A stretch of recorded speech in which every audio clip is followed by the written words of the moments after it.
এই যে ডক্টর মোহাম্মদ ইউনূস আমাদের লিডার, উনি যে আমাদেরকে জাতীয় ঐক্যের আহ্বান জানিয়েছে, ওনার আহ্বানে আমাদের সাড়া দেওয়ার দরকার আছে না নাই? রাজনীতিবিদদের যে ডাকছে খুশি লাগে নাই আপনার? আলেমদের ডাকছে খুশি লাগে নাই? আলহামদুলিল্লাহ বলবেন না?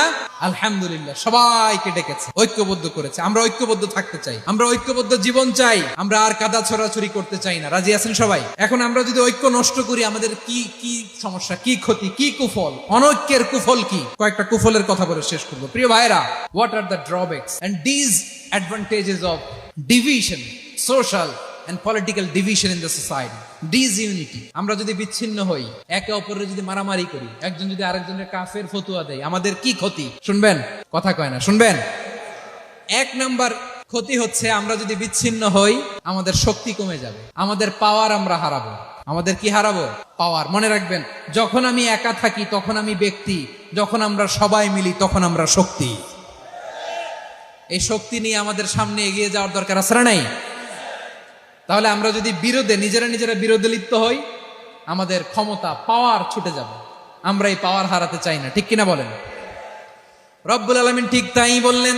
রব্বুল আলামিন বললেন, খবরদার, ওয়াতিউল্লাহ ওয়া রাসূলাহু ওয়া লা তানাযাউ ফাতাফশালু ওয়া তাযহাবা রিহুকুম ওয়াসবিরু ইন্নাল্লাহা মা'আস সাবিরিন। আল্লাহর আনুগত্য করো, নবীর আনুগত্য করো, কিন্তু খবরদার নিজেরা বিরোধে লিপ্ত হয়ো না, নিজেরা মারামারি করো না, তাহলে তোমাদের শক্তি কমায় দিবে কে?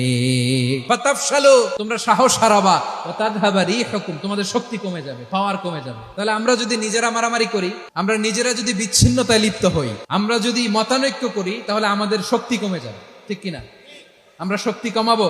আচ্ছা, ছোট্ট একটা বাঁশের কঞ্চি যদি আপনারা দেয়, পায়ের মধ্যে ধাক্কা দিয়ে ভাঙতে পারবেন না? এরকম বাঁশের কঞ্চি যদি 20টা একসাথে জোড়া লাগায় দেয়, ভাঙতে পারবেন? কথা বুঝে নাই মনে হয়। চিকন একটা বাঁশের কঞ্চি দিলে ভাঙা যাবে না? এরকম চিকনই 20টা বাঁশের কঞ্চি একসাথে লাগাই দিলে ভাঙতে পারবেন? কারণ যখন আমি একা থাকি তখন আমি ব্যক্তি, যখন আমরা সবাই মিলি তখন আমরা শক্তি। আমরা যেন শক্তি না হারাই। আমরা বিরোধে লিপ্ত হলে আমাদের শক্তি কমে যাবে। এই হচ্ছে 1 নাম্বার ডিসঅ্যাডভান্টেজ। 2 নাম্বার ডিসঅ্যাডভান্টেজ হচ্ছে, আমরা নিজেরা বিরোধে লিপ্ত হলে অন্যরা আমাদের মাথায় কাঁঠাল ভেঙে খাইতে সুবিধা হয়। কথা বুঝেন নাই?